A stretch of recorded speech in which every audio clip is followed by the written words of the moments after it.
ಇವತ್ತಿನ ದಿನ ವಿಶೇಷ ಏನು ಅಂದ್ರೆ ವಿಶ್ವ ಹಿರಿಯ ನಾಗರಿಕರ ದಿನಾಚರಣೆ. ಇವತ್ತು ರಾಜ್ಯದಲ್ಲಿ 57.91 ಲಕ್ಷ ಹಿರಿಯ ನಾಗರಿಕರಿದ್ದಾರೆ. ಇಂದಿರಾ ಗಾಂಧಿ ರಾಷ್ಟ್ರೀಯ ವೃದ್ಧಾಪ್ಯ ವೇತನ ಅಡಿಯಲ್ಲಿ 60 ರಿಂದ 64 ವರ್ಷ ವಯೋಮಿತಿಯವರಿಗೆ ಮಾಸಿಕ 600 ರೂಪಾಯಿ ವೇತನವಾಗಿ ಕೊಡ್ತಾ ಇದ್ದಾರೆ. ಇದು ಮೇಲ್ಪಟ್ಟ ವಯಸ್ಸಿನವರಿಗೆ 1200 ರೂಪಾಯಿ ಕೊಡ್ತಾ ಇದ್ದಾರೆ. ಜಿಲ್ಲಾಸ್ಪತ್ರೆಗಳಲ್ಲಿ ಹಿರಿಯ ನಾಗರಿಕರ ಚಿಕಿತ್ಸೆಗಾಗಿ 10 ಹಾಸಿಗೆಗಳನ್ನ ಮೀಸಲಾಗಿರಿಸಿದ್ದಾರೆ. ಎಲ್ಲ ನಮ್ಮ ಗವರ್ಮೆಂಟ್ ಕೊಡ್ತಾ ಇರೋದು. ಇದನ್ನ ಬಿಟ್ಟು ನಾನು ಏನ್ ಹೇಳೋದಕ್ಕೆ ಇಷ್ಟಪಡ್ತೀನಿ ಅಂದ್ರೆ, ನಮ್ಮ ಹಿರಿಯರು ನಮ್ಮ ಹೆಮ್ಮೆ, ನಮ್ಮ ಗೌರವ.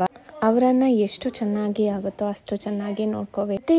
ದಿನಕ್ಕೊಂದು 10 ನಿಮಿಷನಾದ್ರೂ ನಿಮ್ಮ ಹಿರಿಯರಿಗೆ ಕೊಡಿ. ಅವ್ರ ಹತ್ರ ಮಾತಾಡಿ.